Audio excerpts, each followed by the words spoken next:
गुरुर्ब्रह्मा गुरुर्विष्णु गुरुर्देवो महेश्वरा गुरु ही साक्षात् परब्रह्म तस्मै श्री गुरुवे नमः। तस्मै श्री गुरुवे नमः। तस्मै श्री गुरुवे नमः। बोलिए सियापति रामचंद्र महाराज की, उमापति महादेव की, कृष्ण बलदेव की। हम कितने सौभाग्यशाली हैं, पूरे ब्रह्मांड में, सकल सृष्टि में ब्रह्म ज्ञान प्रदाता सर्वश्री आशुतोष महाराज जी ने हमें अपनाया है।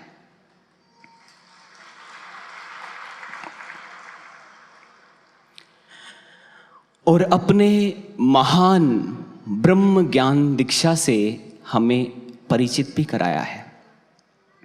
ज्ञान दीक्षा प्राप्त हो जाना और ज्ञान दीक्षा को आत्मसात कर लेना, दोनों में भिन्नता है।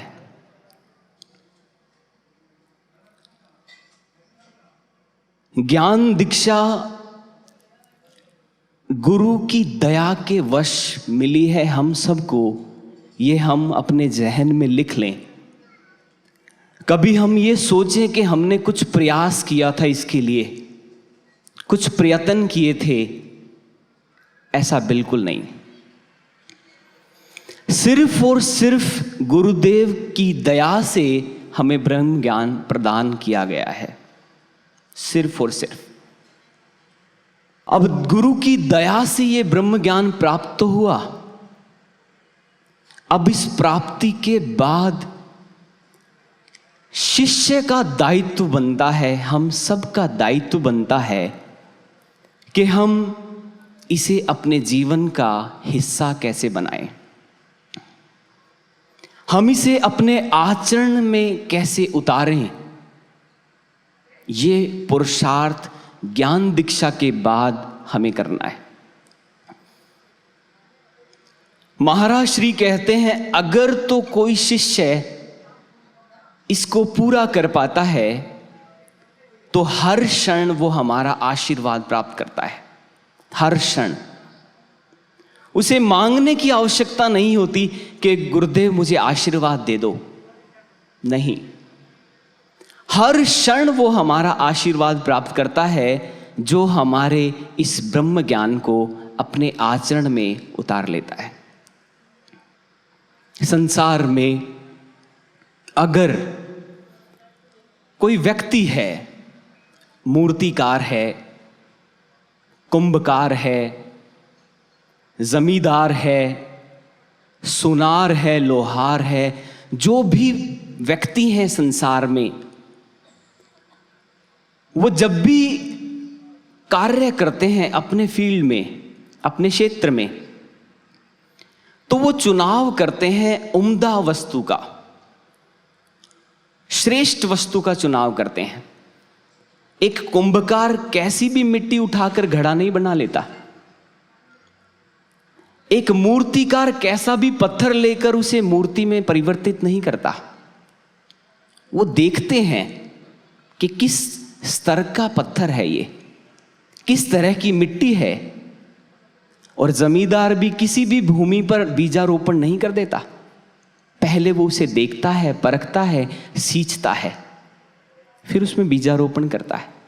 ऐसी स्वर्णकार और अन्य भी ऐसे ही संसार में जो भी कुछ बनाता है या कुछ करता है तो उसके लिए विशेष वस्तु की परख करता है।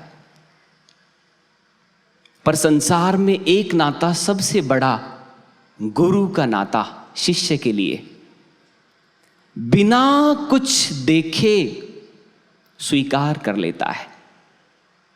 बिना कुछ देखे, अगर वो देखने लग जाते तो इस पूरे संसार में उन्हें एक व्यक्ति ना मिलता जिस पर वो काम कर सकें, जिसे ये ब्रह्म ज्ञान दीक्षा दे सकें। तो उन्होंने देखा नहीं।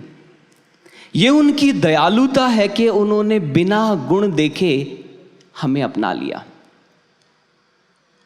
हे प्रभु, हे ईश्वर, हे गुरुदेव, अगर हमारी विधि से हम जीवन जीने लगते तो हम तो देख रहे थे संसार में कोई पूछता नहीं था हमें, रुड़ते फिर रहे थे हम प्रभु पर। जब से आपने दया की है, मेहर की है, तो हमें आपने स्थान दे दिया।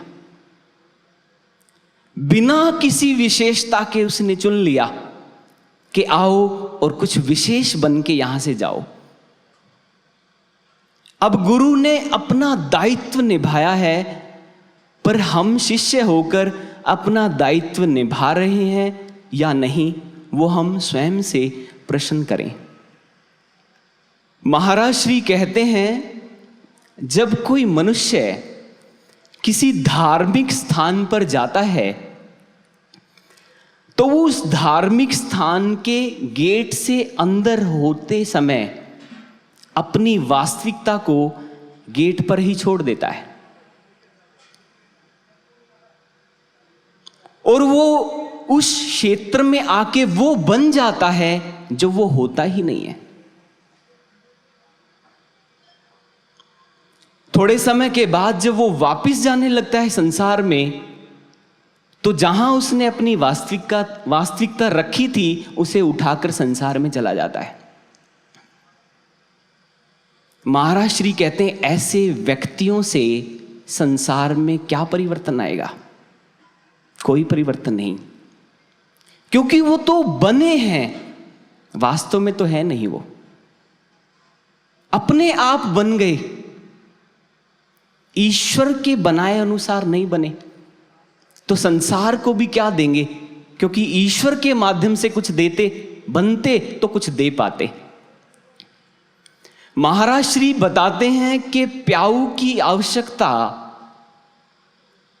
रेगिस्तान में ज्यादा है, गंगा के किनारे पे नहीं।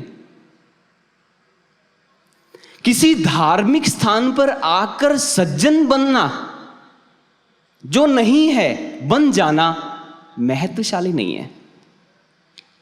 सज्जनता की और धार्मिकता की तो आवश्यकता वहां है जहां पर इनका अभाव है, और अभाव है संसार में। तो अगर हम सच में गुरु के ज्ञान का प्रचार करना चाहते हैं तो अपने आप से ना बने, कुछ बनाएंगे तुमको हम दिव्य इतना, हम बनाएंगे तुम्हें, अपने आप मत बनो। जो हो सच में वही रहो तो गुरु बहुत प्रसन्न है। महाराज श्री कहते हैं, मैं तुम लोगों को वहां नहीं देखता जहां तुम कुछ बने हुए होते हो, पर मैं तुम्हें वहां जरूर देखता हूं जहां तुम वास्तव में होते हो, वास्तविकता में होते हो। यहां तो हमें सब जानते हैं, हम सबको जानते हैं, ना चाहकर भी अच्छा व्यवहार करेंगे हम, पर वहां पर जहां हमें कोई नहीं जानता और हम किसी को नहीं जानते, वहां पर हमारा व्यवहार कैसा है, हमारा आचरण कैसा है, उस समय गुरु हमें देख रहा होता है, और हमारा व्यवहार गुरु को प्रसन्नता और व्यथित कर रहा होता है।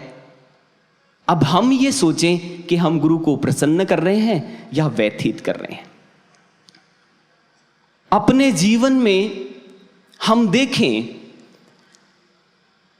मनुष्य के परिवार में अगर कोई व्यक्ति बीमार हुआ, 2 दिन के लिए भोजन छोड़ दिया उसने, पूरा परिवार उसके पीछे लग जाता है, चिंतित हो जाते हैं सब।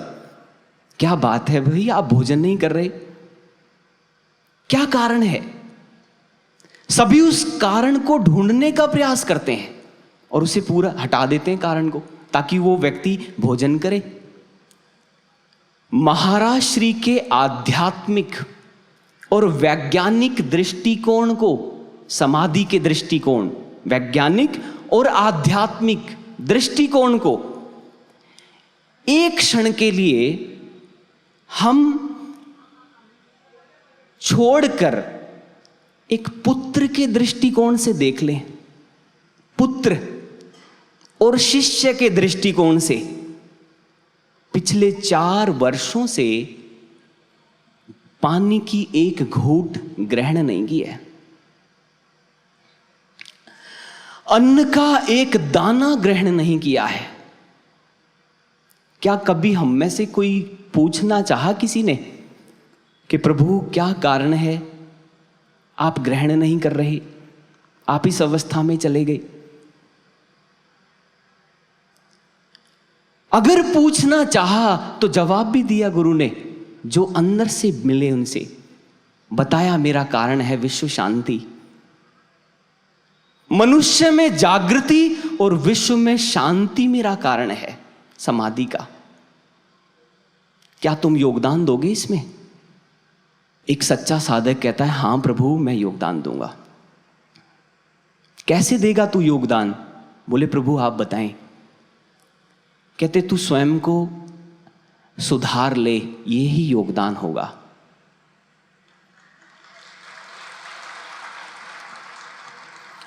जो मैंने तुझे ब्रह्म ज्ञान दीक्षा प्रदान की है, तू उसे अपने आचरण में ढाल ले, यही योगदान होगा,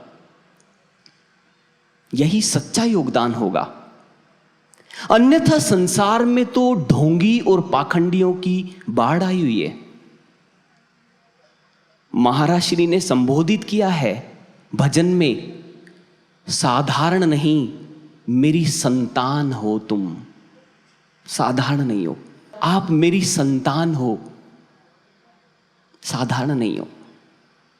पर जब अपने कर्मों की तरफ देखें तो हम तो साधारण से भी निकृष्ट। तो गुरु को कितनी पीड़ा होती होगी फिर। महाराज श्री कहते हैं संसार भरा हुआ है अनुचित लोगों से, चरित्र पर व्याख्यान करने वाले, चरित्र पर पुस्तकें लिखने वाले, चरित्रहीनता की वजह से जेल में चक्की पीस रहे हैं। इंसानियत की दुहाई देने वाले, इंसानियत की बातें सिखाने वाले, इंसानियत को शर्मसार करने वाले कार्य करके जेल में बंद हैं। आप लोग अगर ब्रह्म ज्ञान प्राप्त कर चुके हो तो मेरी आशाएं आपसे बहुत हैं, उम्मीदें हैं मैंने तुमसे बहुत लगाई, इन उम्मीदों को ना तोड़ देना। गुरु की सबसे बड़ी उम्मीद कि हम साधक बन जाएं।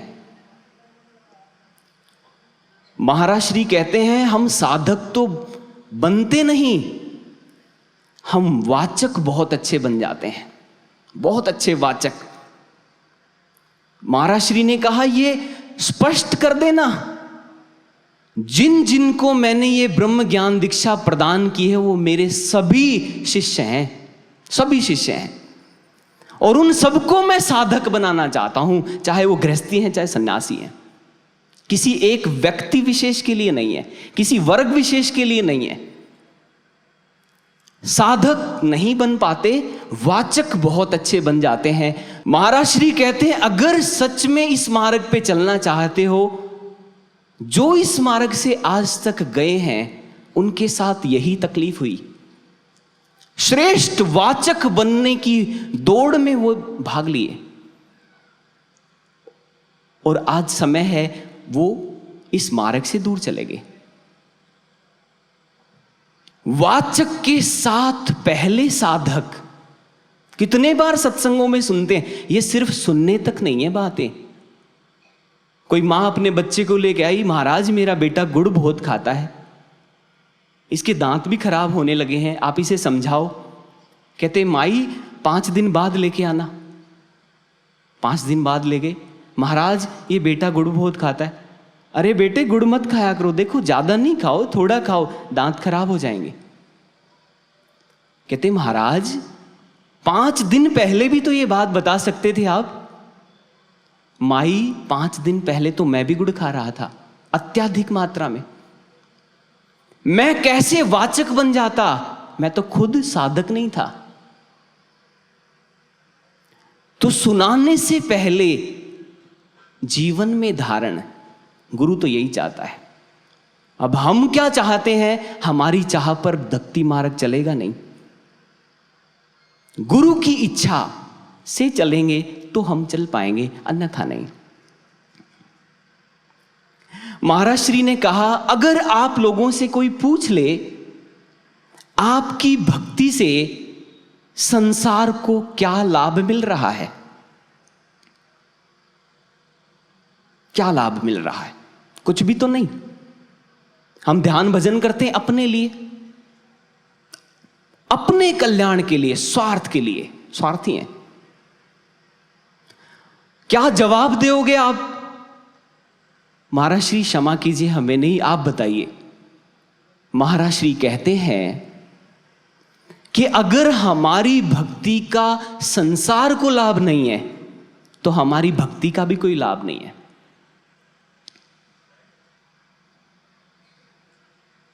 महाराज श्री ने एक दृष्टांत सुनाया, उसको सुनकर हम समझ पाएंगे कि हम कहां पर खड़े हैं और हम क्या कर रहे हैं। महाराज श्री ने बताया कि एक बार भगवान बुद्ध किसी राज्य में आते हैं। वहां के मंत्री जो परिचित थे भगवान बुद्ध से, वो राजन को कहते हैं, हे राजन, हमें चलना चाहिए तथागत के स्वागत के लिए। राजा कहता है, वो तो अपने लिए सन्यासी बना है, हम क्यों जाएं उसके स्वागत के लिए? मंत्री ने कहा, राजन, एक सन्यासी तो पूरे विश्व का होता है, हमें चलना चाहिए। बोले, नहीं, हम नहीं जाएंगे, आप हमें कारण बताएं। कहते हैं, राजन, मैं आपको एक दिन कारण भी बता दूंगा। कुछ दिन के बाद मंत्री राजन को लेके जाते हैं वन में, जहां भगवान बुद्ध ध्यान की अवस्था में हैं। नदी किनारे वृक्ष के नीचे भगवान बुद्ध ध्यान में बैठे हैं और नदी के किनारे हिंसक पशु आराम से बैठे हैं और निहार रहे हैं बुद्ध को। मंत्री ने कहा, राजन देखिए, ये कारण है। कहते, मैं समझा नहीं। कहते हैं, एक हिंसक पशु अपने हिंसात्मक स्वभाव को छोड़ चुका है, तो क्या हमारे राज्य पर इसका प्रभाव नहीं होगा? राजन आश्चर्यचकित हो जाते हैं। बिल्कुल ऐसे ही महाराज श्री ने कहा, हर भक्त से मैं यही चाहता हूं कि उससे परिवर्तन आए, उसके समाज में, उसके परिवार में। और वो कब संभव है? जब व्यक्ति अपने आचरण में इस ब्रह्म ज्ञान को धारण करेगा। अगर उसने अपने आचरण में इस ब्रह्म ज्ञान को धारण नहीं किया तो परिवर्तन नहीं आ सकता। महाराज श्री ने आगे बताया, एक योगी, एक तपस्वी, एक सिद्ध महापुरुष जब ध्यान साधना करता है, चाहे वो गृहस्थी है चाहे सन्यासी है, वो अपने चारों तरफ एक ऐसा माहौल बना लेता है जिसमें एक सामान्य व्यक्ति भी अगर आता है तो उसका जीवन बदल जाता है। सामान्य से सामान्य व्यक्ति भी अगर आता है तो उसका जीवन बदले बगैर रह नहीं सकता। अगर वो व्यक्ति ऐसा बना पाया तो कैसे बना पाया? ब्रह्म ज्ञान दीक्षा के माध्यम से। महाराज जी ने बताया, इस फील्ड को कहते हैं मोर्फोजेनिक फील्ड बना लेता है वो। महाराज श्री क्षमा कीजिए, ये क्या होता है? महाराज श्री ने कहा, ये एक ऐसी फील्ड का निर्माण करता है अपने आसपास, जो भी उसके अंदर आता है चेंज हो जाता है। गणिका, उंगली मार, कोड़ा राक्षस, अनेकों व्यक्तियों को संसार वालों ने बहुत समझाना चाहा, पर उनके अंदर परिवर्तन नहीं आया, क्योंकि जो समझा रहे थे खुद उनके अंदर परिवर्तन नहीं था। परिवर्तन को मांगता है। तो जिन्होंने साधु और संतों का संपर्क किया इन सब में से। अजामिल, कोड़ा राक्षस, सज्जन ठग जैसे मिले नारद ऋषि से या दूसरे भगवान बुद्ध से या दत्तात्रेय महाराज से या बाकी साधुओं से, तो थे तो वो हिंसक स्वभाव वाले, पर जैसे ही वो उस फील्ड में गए जो शुभ तरंगों से संचारित थी, एक शुभ प्रभाव था, परिवर्तित हुए बगैर नहीं रह पाए हो। जीवन परिवर्तित हो गया।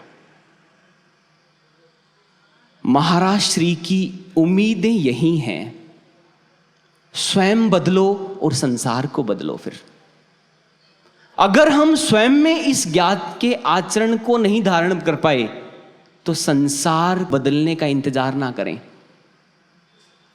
महाराज श्री ने इसी के साथ एक बात जोड़ते हुए बताया,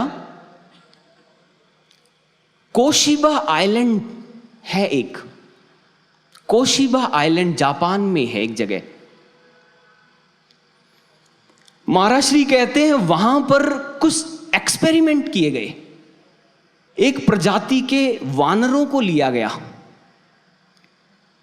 और उन वानरों के सामने आलू गिराए जाते थे, पोटैटो गिरा दिए जाते थे और वो उन्हें उठाते थे और खाते थे। अब एक वानर को, एक बंदर को समझाया गया कि इसे ऐसे नहीं खाना, इसे धोकर खाना है। वो धोकर खाना शुरू कर दिया।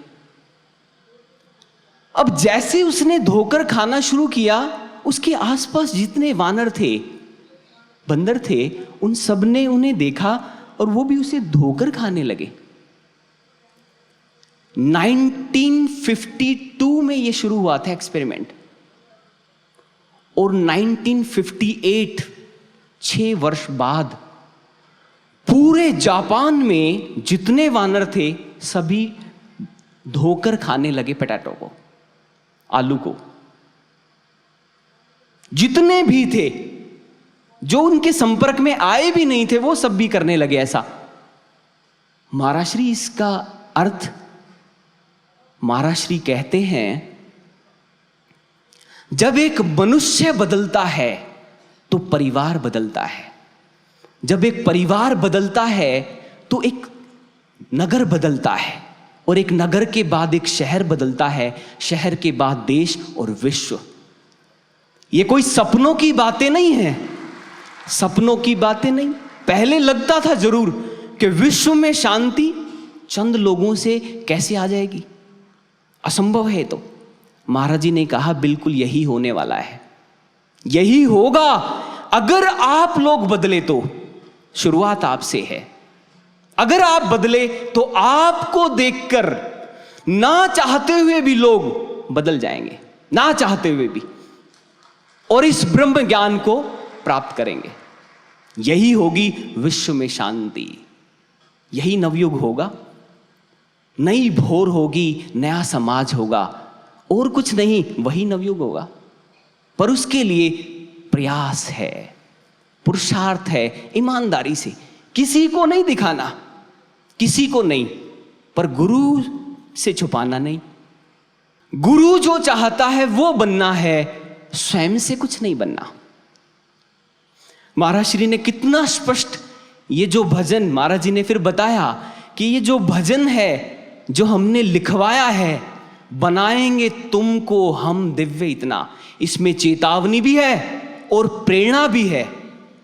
चेतावनी उनके लिए है जो इसको सुनकर अनसुना कर रहे हैं और अपने जीवन में वो धारण नहीं कर रहे जो हम चाहते हैं, और प्रेरणा उनके लिए है जो कुछ अच्छा करना चाहते हैं, जो कुछ अच्छा बनना चाहते हैं, जो मेरे लिए कुछ करना चाहते हैं, उनके लिए प्रेरणा है। इसे रोज सुना करो, रोज सुनो, कभी तो होगा कि आपका मन इसे स्वीकार कर लेगा, स्वीकार करेगा, और स्वीकार करेगा तो आपका जीवन ही बदल जाएगा। जो अब तक है सीखा वो चरितार्थ कर लो, गाने के लिए नहीं, सुनाने के लिए नहीं, जीवन में चरितार्थ कर लो, ये कहा महाराज श्री ने। अगर तो हम ऐसा कर पाए तो महाराज जी की प्रसन्नता प्राप्त कर ली, अगर नहीं किया तो महाराज जी की प्रसन्नता प्राप्त नहीं हुई। महाराज श्री ने एक श्लोक सुनाया और दिखाया कि लिखो,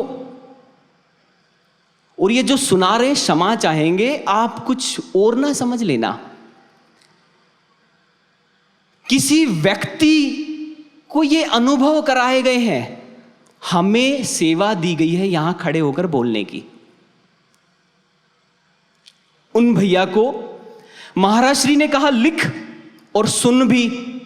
अष्टदश पुराणेषु व्यासस वचनम द्वयम परोपकार पुण्याय पापाय परपीडनाम। पूछा भैया ने, महाराज जी इसका अर्थ? महाराज श्री ने कहा, वेद व्यास जी ने जब पुराणों की रचना कर दी तो किसी ने उनसे पूछा कि ये सब इतना कुछ आपने रचा है, लिखा है, कलमबद्ध किया है, श्रुति परंपरा को हटाते हुए। पहले सब सुनते थे और धारण करते थे, पर इस परंपरा को हटाकर वेद व्यास जी ने लिखना शुरू किया हम सब के लिए। तो वेद व्यास जी से किसी ने पूछा, इतना सब कुछ लिखा हुआ है, सारांश बता दो मुझे, मैं ज्यादा कुछ याद नहीं रख सकता। तो वेद व्यास जी ने ये दो बातें बताई, परोपकार से बड़ा पुण्य नहीं है और पर पीड़ा से बड़ा पाप नहीं है। यहां तक तो बताया वेद व्यास जी ने। उसके बाद महाराज श्री ने बताया कि परोपकार किसे कहते हैं और पीड़ा किसे कहते हैं। महाराज श्री ने परोपकार की श्रेष्ठ व्याख्या करते हुए बताया, ब्रह्म ज्ञान का निस्वार्थ भाव से प्रचार ही परोपकार है। निस्वार्थ भावना से, किसी तरह की भावना, स्वार्थ की भावना ना हो, निस्वार्थ भावना, यही परोपकार है। और आज समाज को इसकी आवश्यकता है। पर पीड़ा बताया महाराज श्री ने, मन वचन कर्म से किसी को ठेस पहुंचाना, दुख देना, पीड़ा देना, ये पाप है। महाराज श्री ने फिर कहा कि आप इसको अन्यथा मत ले लेना। हर चीज के दो प्रारूप होते हैं, दो फेस होते हैं। हम सामने वाले फेस को देख लेते हैं, उसके दूसरे फेस को तो देख ही नहीं पाते। महाराज श्री ने कहा, जज, एक डॉक्टर, एक टीचर, एक बागबान, माली, अगर इनके जीवन को देखें तो ये तो बाहरी रूप से बहुत कुछ पीड़ा देते हैं, वचन से और कर्मों से पीड़ा देते हैं बहुत। जज किसी एक कैदी को डिक्लेयर करता है कि इसे ये दे दिया जाए सजा, तो क्या वो बाहरी देखने से ये नहीं है कि वो पीड़ा दे रहा है उसे? ऐसा लगता है सबको, उस कैदी को भी लगता है जिसने गुनाह किए हैं कि मुझे पीड़ा दे रहा है, मुझे फांसी की सजा, मुझे 20 वर्ष आजीवन कारावास दे रहा है, पीड़ा होती है उसे। पर महाराज जी कहते हैं उसके इस निर्णय के पीछे, इस इंटेंशन उसकी क्या रही है, वो पाप और पुण्य निर्धारित करती है। उसकी इंटेंशन रही कि समाज को पाप से बचाया जाए और इसको पाप करने से बचाया जाए। तो जज ने तो उसके प्रति भी दयालुता की है और समाज के प्रति भी। पीड़ा है कहां? ये इसका दूसरा रूप है। डॉक्टर शरीर को काट देता है, सगे संबंधियों को बहुत पीड़ा है, क्या हो रहा है, कैसे? पर डॉक्टर की तो इंटेंशन, भावना ये उसके पीछे रही कि मैं इसे स्वस्थ कर दूं जल्दी से। तो डॉक्टर भी पीड़ा नहीं दे रहा, वो तो परोपकार कर रहा है उसके ऊपर, वो तो उसका भला कर रहा है। शिक्षक बहुत कुछ सुनाते हैं, डांटते हैं, तो विद्यार्थी को बड़ी पीड़ा होती है कि मुझे क्यों कहा जा रहा है, मुझे क्यों सुनाया जा रहा है, मानसिक पीड़ा होती है उसे। पर उस पीड़ा में उसका उत्थान भी छिपा है, क्योंकि हर अध्यापक अपने शिष्य को महान बनाना चाहता है। एक बागबान जब झाड़ियों से उलझे हुए पौधे को काट छाट करता है तो पौधा भी बहुत परेशान होता है कि ये मुझे क्यों काट रहा है। पर पौधे को 2 वर्ष 5 वर्ष के बाद पता लगता है कि मैं आसमान की ऊंचाइयों को उसी वजह से छू पाया कि मुझे काटा गया था। तो ये पीड़ा नहीं है। हर वाक्य का आध्यात्म में और संसार में भी, समाज में भी, आध्यात्म मार्ग और समाज में भी हर वाक्य के 2 पहलू होते हैं, पर हम एक को अच्छी तरह नहीं समझ पाते, दूसरा तो आता ही नहीं जीवन में। तो इसीलिए हमारे जीवन में सुख शांति भी नहीं आ पाती।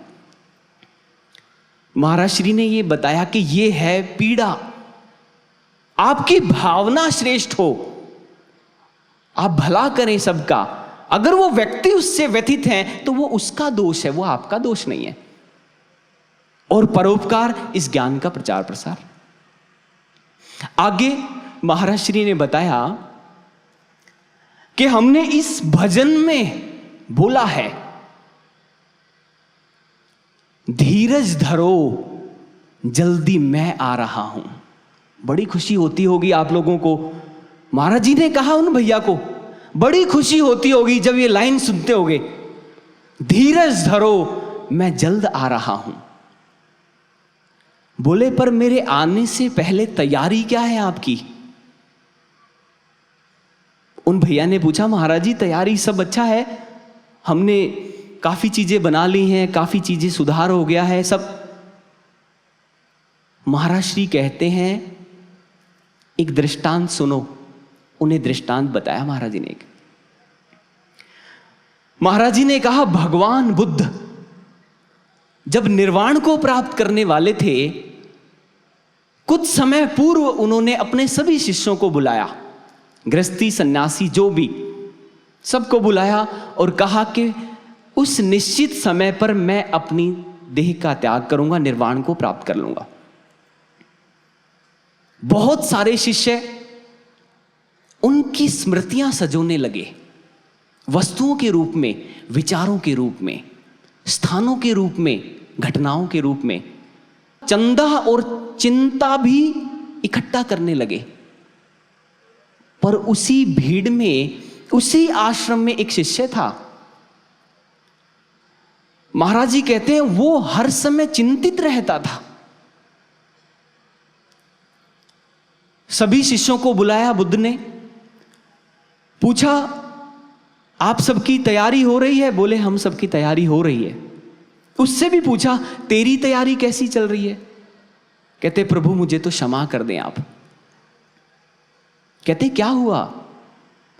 कहते हैं प्रभु आप जाने वाले हैं और आपकी शिक्षाओं को जीवन में ढाला ही नहीं है, आचरण में नहीं उतरी। आपकी शिक्षाएं मेरे जीवन में उतरी नहीं है प्रभु।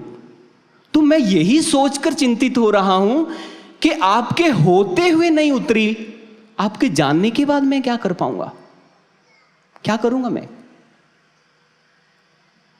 यहां दृष्टांत रोका महाराज जी ने और उनको बताया, उनको तो जाना था, तथागत को तो जाना था और हमें आना है, हमें आना है। और वही तैयारी मैं चाहता हूं जो उसकी थी, आचरण में ढाल लेना गुरु की शिक्षाओं को। महाराज जी ने कहा वो सौभाग्यशाली होंगे जो हमसे आंख मिला पाएंगे सामने। हमारे आने के बाद ये उनकी तैयारी होगी जो हमसे आंख मिला पाएंगे, ऐसे सामने बैठ पाएंगे, सौभाग्यशाली होंगे। और वो मेरे सच्चे साधक होंगे, वो वही सच्चे साधक होंगे। अब महाराज जी ने यहां प्रश्न चिन्ह लगा दिया आगे, आप क्या कर रहे हो?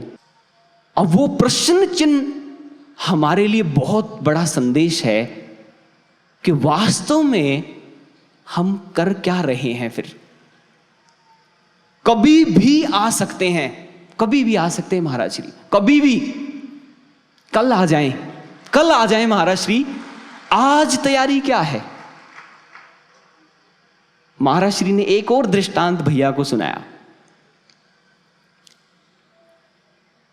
महाराज श्री ने कहा, हनुमान जी के 2 मंदिर बनाए किसी ने। एक में प्रतिमा को स्थापित कर दिया, हनुमान जी गदा लेकर बैठे हैं आशीर्वाद की मुद्रा में। दूसरे मंदिर में स्वयं भगवान हनुमंत स्वयं बैठे हैं। महाराज श्री ने पूछा, ज्यादा लोग किस मंदिर में जाएंगे? तो महाराज जी क्षमा कीजिए, नहीं पता, आप बताइए। महाराज श्री ने कहा, जिसमें मूर्ति रखी ना वहां ज्यादा जाएंगे। महाराज श्री, अभी तो हनुमान जी सच में आ गए फिर उस मंदिर में, वहां जाना चाहिए। महाराज श्री कहते हैं, वहां कोई नहीं जाएगा। क्यों? वहां तो हनुमान जी पूछेंगे, क्या करके आया है तू? क्या करके आया है तू? वो तो पूछेंगे, उससे जवाब मांगेंगे। मैं भी जवाब मांगने वाला हूं। जब मैं आऊंगा जवाब मांगूंगा, हर एक से जवाब दे कौन पाएगा? वही आएगा यहां, बाकी नहीं आएगा। जो सत्य के साथ निभा नहीं पाते वो चले जाते हैं। वही मेरे सामने आ पाएगा जिसने निभाया है, मेरे आज्ञाओं को निभाया है, मेरे इस ज्ञान को धारण किया है, वो आ पाएगा और वो मेरे जवाब को दे पाएगा। हाँ प्रभु, आपकी दया से मैं प्रयासरत था प्रभु, और मैं उसी से प्रसन्न हुआ।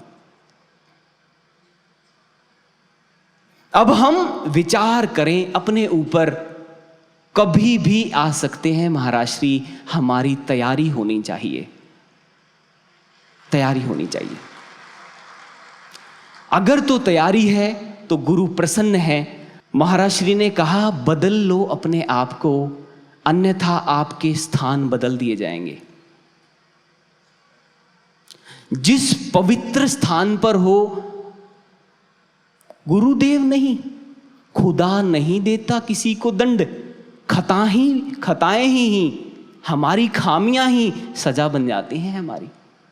गुरु तो दया का सागर नहीं, असीम दया का स्रोत है। वो नहीं देता दंड, पर हमारी खामियां हमें दंड देती हैं। महाराज श्री ने कहा, जो नहीं बदलना चाहेंगे फिर वो उनकी खामियां उनका जगह और स्थान बदल देंगी।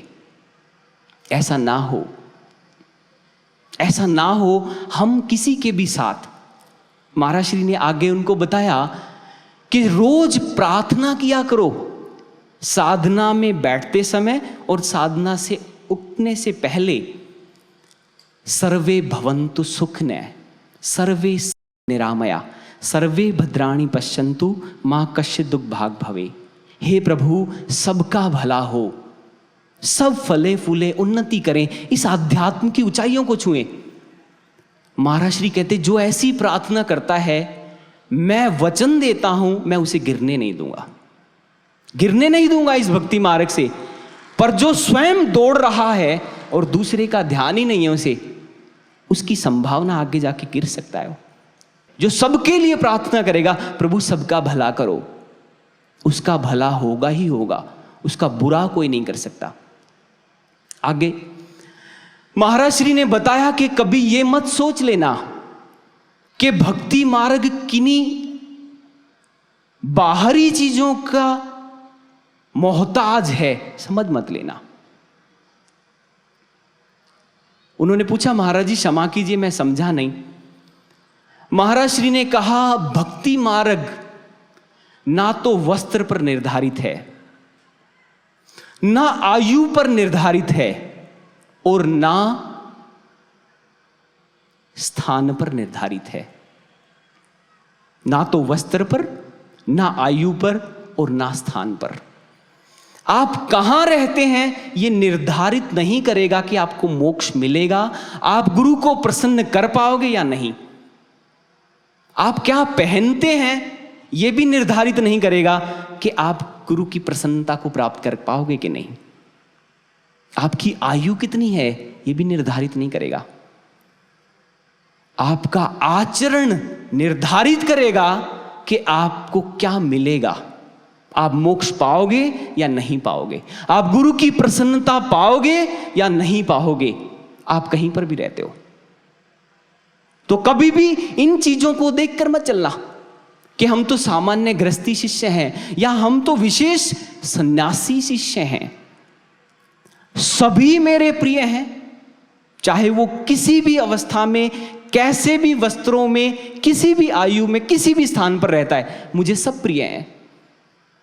और सबसे प्रिय वो है जो मेरे इस ज्ञान को अपने आचरण में धारण करता है। वही मेरी प्रसन्नता का अधिकारी है, सच्चा। फिर महाराज श्री ने कहा, बस इतना भर कर लो, विश्व में शांति तो निश्चित आ जाएगी। निश्चित आएगी शांति विश्व में। इतना भर कर लो, आप अपने आप को सुधारने का प्रयास कर लो। अगर आप सुधर गए तो विश्व शांति तो निश्चित आनी ही है। उसमें आपको यह बोनस मिलेगा कि आप भी सुधरे हैं। अगर आप नहीं सुधरे और विश्व में शांति आ गई तो आपको विश्व शांति का लाभ क्या लाभ? कोई लाभ नहीं। तो महाराज श्री ने कहा, अपने आप को सुधार लेना, यही विश्व शांति है और यही मेरा मिशन है। जो इसका सहयोगी होगा, इस मिशन का श्रेय वही पाएगा। प्रतिभाएं आएंगी। महाराज जी ने जब ये बात कही उनको, भैया को, कि स्थान बदल दिए जाएंगे कमियों के कारण, और उन स्थानों पर प्रतिभावान लोग आकर संचालन करेंगे इस धर्म के मार्ग का। तो अभी समय है, समय जो है अब इसको समारो, प्रतीक्षा के संग संग स्वयं निर्माण कर लो। अब जो समय है वो कल नहीं होगा। कल और विशेष लोग होंगे जो बोलेंगे, बाद में पहले करके दिखाएंगे अपने जीवन में। ऐसी प्रतिभाएं आएंगी। महाराज श्री कहते, मैंने सबसे पहले आप लोगों को अवसर दिया है कि आप कुछ कर लो, अपना कोई योगदान दो इस विश्व शांति में। बाद में मत कहना कि मुझे अवसर नहीं दिया गया था। इसलिए हमने सर्व सामान्य को, सबको अवसर दिया है अपनी योग्यताओं की आहुति देने का इस विश्व शांति के यज्ञ में। बाद में अवसर नहीं मिलेगा। तो महाराज श्री का यह प्रश्न चिन्ह हमें बार बार सोचने के लिए विवश करेगा। और महाराज श्री ने कहा, श्रवण करना तो बहुत आसान है। अध्ययन और श्रवण तक जब आध्यात्म सीमित रहता है तो संसार में परिवर्तन आता ही नहीं है। जब श्रवण और अध्ययन के साथ साथ मनन और मंथन चलता है तो समाज में परिवर्तन आता है। मैं वही चाहता हूं।